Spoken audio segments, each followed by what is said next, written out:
जी, chief justice Qazi Faiz ईसा साहब का कहना है कि जब कासिम सूरी की रूलिंग के बाद 3 अप्रैल 2022 को सदर आरिफ अलवी ने असम्बली तहलील कर दी थी, कौमी असम्बली, तो उस वक्त उन्होंने ये एक गैर आइनी कदम किया था, इक़दाम लिया था। और गैर आइनी इक़दाम जो है वो गद्दारी के ज़िम्मे में आता है। और दूसरी जानिब उनका कहना ये है कि जब इलेक्शन की तारीख़ देने का इख्तियार सदर के पास है तो वो अपना इख्तियार एक्सरसाइज क्यों नहीं कर सके,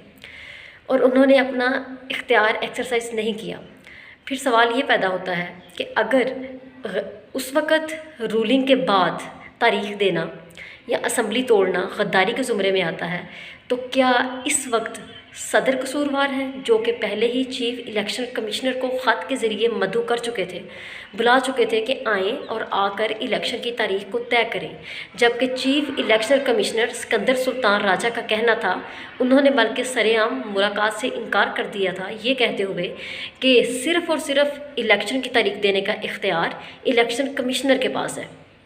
और जितनी भी आजकल जो इंटरिम प्राइम मिनिस्टर हैं और उनकी जो सारी काबीना है, आजकल जो इंटरिम काबीना है, उन सब का कहना ये था कि इलेक्शन की तारीख़ देने का इख्तियार सिर्फ़ और सिर्फ इलेक्शन कमिश्नर के पास है, इलेक्शन कमीशन के पास है। इलेक्शन की तारीख़ देने का इख्तियार सदर आरिफ अलवी के पास नहीं है। और उन्होंने ये कहा था कि उस ख़त को रिसीव करने के बाद कि आपका हुक्म सर आँखों पर, लेकिन हम इलेक्शन की तारीख़ तय करने के लिए आपसे रब्ता नहीं कर सकते। तो सवाल ये है अब कि क्या चीफ़